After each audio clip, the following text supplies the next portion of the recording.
So throughout this offseason, we've had several talks on the Philadelphia Flyers. A lot of this stuff mostly stems from the idea of them going out there and getting a point-producing, goal-scoring forward. And as a result, we've had several discussions with different names. We had some videos talking about Johnny Gaudreau from the Calgary Flames, Patrick Kane from the Chicago Blackhawks. The most recent one was about William Nylander of the Toronto Maple Leafs. But there has indeed been a name that we did indeed include in some of these discussions, but never actually made it the primal focus. In this video today, we're talking about Winnipeg Jets franchise goal scorer, Patrik Laine. Because yesterday we had ourselves a piece published onto NBCSports.com/Philadelphia. So it's the NBC Philly version of NBC Sports, and if you take a look at this article published by Jordan Hall, the title kind of says it all over here. The interest in Patrik Laine, no change on Mike Hoffman, and more in these three Flyers thoughts. So it goes over three separate ideas over here in this article, and the first one is Patrik Laine. So let's go into what exactly this article has to say, because when it comes to the Winnipeg Jets 2016 second overall pick, there indeed is a very big focus on Patrik Laine. Jets star Patrik Laine is one of the biggest names, if not the biggest name, on the trade market, second on TSN's trade bait list, etc., etc. The Flyers have indeed had interest in Patrik Laine, a source told NBC Sports Philly on Wednesday night. In early October, the Athletic's Pierre-Luc reported the Flyers and the Jets had trade discussions about Laine, but that those talks cooled. Now, back in October, we did have quite a few differing ideas going around Patrik Laine with different teams. We spoke about the Carolina Hurricanes, the Columbus Blue Jackets. The Philadelphia Flyers were indeed included in this conversation as well, but the sentiment we saw from these other teams, I believe it was Carolina that just didn't want to pay the price for a Patrik Laine. Columbus apparently didn't have the assets that the Winnipeg Jets would say yes to. The Philadelphia Flyers were in a similar boat, and we also had the Montreal Canadiens, where Marc Bergevin came on record and he was like, yeah, no, Patrik Laine, Taylor Hall, the price for these guys, it'd be way too high, so we're not going to go after it. That's it, plain and simple. But this article says that on Wednesday night, which is December 16th, there has been a source that confirmed that yes, the Laine camp has indeed been contacted by the Philadelphia Flyers. It's uncertain when or if talks could rekindle between Winnipeg and Philadelphia, but don't expect the Philadelphia Flyers' interest to suddenly or completely evaporate.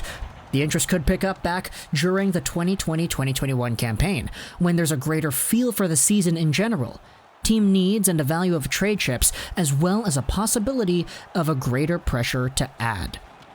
Now, this indeed is a very interesting idea, because as the season goes on, we are going to see a differing landscape of the NHL's economical environment. Plus the fact that the actual season is going to go on, we're going to actually see how the Philadelphia Flyers are going to adapt. One of the biggest things they had going for them in the return to play before the actual postseason began was that they were seen by many as the Cup favorites. They had the number one seed in the East, they were doing all this stuff, scoring all these goals, winning all these games, but then when the actual playoffs began, hey, they stopped scoring. Montreal, they were barely able to beat Montreal because Carter Hart was amazing. Then in the second round against the Islanders, well, they just completely crapped the bed. So for the Philadelphia Flyers, they were in a spot where it's been a big need for them. Goal scoring, point producing. It's why we spoke about these guys earlier. Gaudreau, Kane, Nylander, Patrik Laine.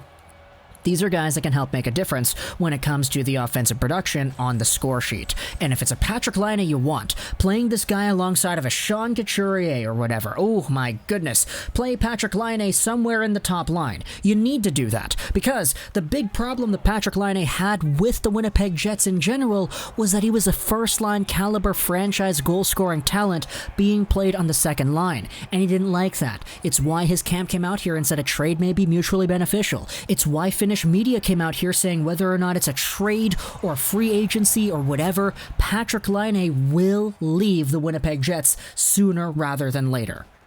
And if you take a look at the overall situation of Patrik Laine and his contract, well, he indeed does have one more year at $6.75 million a season. If you go over to the cap-friendly page of the Philadelphia Flyers, hey, right now the Flyers have a boatload of cap space. It's $2.261 million. Next season, they're going to have a projected $18.7 million. They have some good guys to re-sign, Carter Hart, Brian Elliott. Then you have the bigger fish like Claude Giroux in 2 years, as well as Sean Couturier, so there certainly could be some questions. Travis Sanheim is another name in this conversation as well, a $3.25 million AAV until 2021 for him. But who knows if a Philadelphia Flyers team is going to go out there and trade away a Gostisbehere or whatever, because his name has been in these conversations for years. $4.5 million on your cap right there. We know the Winnipeg Jets need defense. Hey, the Flyers have some good defenders. Provorov's at 6.75. You're probably not going to get rid of him, to be honest. You have that Travis Sanheim who we mentioned. We have Philippe Myers, who is making $2.55 until 2023. Honestly, I think that's a pretty good contract for a guy like him and what he brings to the table. Of course, though, you're going to need a forward replacement for a Patrik Laine going back in a trade. Who knows if it's a JVR or a Kevin Hayes or a Konechny or whatever. These guys are making $7.1, $5.5 million. You have Oscar Lindblom, who is over here, making $3 million. Awesome to see him cancer-free, by the way, for a full year. Big props to the guy. But the Philadelphia Flyers, in my opinion, do have a little bit more flexibility when it comes to their overall offensive package, especially with some of these guys on the payroll. When you have guys like Morgan Frost, Joel Farabee, you have that Nolan Patrick, whom you really want to come back in here and start taking the spotlight once again, it all of a sudden puts some of these other guys in the top of your lineup, on top of the payroll at least, expendable to an extent, in my opinion. If you have Patrik Laine on your squad, are you moving Jacob Voracek down to the second line? You're going to have to do that in some capacity because Patrik Laine is not going to accept playing on the second line anymore. It's why he even wants out from Winnipeg. Play this guy with a Sean Couturier and a Claude Giroux. Or you can spread out the wealth. Have Claude Giroux playing alongside a Konechny and have Oscar Lindblom playing with Couturier and Laine and have Voracek doing his thing with a JVR. That's probably not the best way to go about things, but it's just spitting some ideas out there. And furthermore, let's say you decide to make this trade a little bit later on. How does a guy like Bobby Brink, for example, play into this conversation? He's a very good NCAA point scorer who is a top Philadelphia Flyers prospect. Maybe you wait a year and you say, okay, the Winnipeg Jets need defense. Hey, we got a nice defender who is graduating out of the NCAA and Cam York, who might be NHL ready as soon as 2021, 2022. Maybe you guys go for that. The Flyers are in a position where I'm honestly a very big fan. I've been a huge fan of the prospects that the Philadelphia Flyers have acquired over the past few seasons, and as a result, it puts them in a position of strength because they have so much bargaining power when it comes to a team like Winnipeg, who is saying they're only going to trade Patrik Laine if they get a trade that makes their team better. Now, making their team better doesn't necessarily mean including the better players on the other side. A trade, for example, of Patrik Laine in exchange for a nice prospect in Bobby Brink, and a guy like, I don't know, Philippe Myers, for example. Sure, the Philadelphia Flyers are in theory winning that trade by a long shot because Patrik Laine is so gosh darn good and gosh darn valuable, but if you're throwing a Bobby Brink into your top six by the time 2021, 2022 rolls around, and you have a Philippe Myers in your back end too, it makes the team better than if you just had a Patrik Laine. So it's kind of weird talking about how just because a player can win a team a trade doesn't necessarily mean the other team who is losing the player is worse off because of it. So there certainly are some different aspects, which is a big caveat that I don't think we have actually explored here.